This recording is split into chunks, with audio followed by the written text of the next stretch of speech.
Magkano po babayaran ko para makalabas na ako ng ospital? Nasa 50,000 pesos po, tay. Ang mahal naman. Akala ko ba libre na? Wait, eto ang proof. Zero balance billing.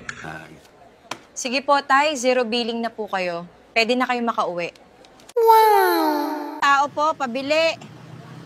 Ano po yun? 1 kilong bigas nga yung pinakamura. Magkano to? Pinakamura na po yan, 45 pesos. Akala ko ba may tig 20 pesos na?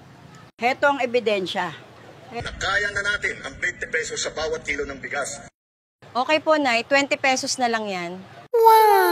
Sir, bakit po hindi nadagdagan ng sahod ko eh? Lagi po akong overtime dito sa school. Ma'am, wala namang bayad ng overtime sa teacher. Wait, may ebidensya ako. Tatanggap na kayo ng kabayaran para sa inyong teaching overload at para sa inyong overtime. Sige po ma'am, pasensya na. Aasikasuhin ko na po ang overtime pay mo. Nurse, tulungan niyo po ang asawa ko. Need po namin ng doktor. Nako, sorry po, Nay. Wala pa po tayong doktor dito. Albularyo lang. Pero ang sabi, may mga doktor na daw. Heto ang ebidensya.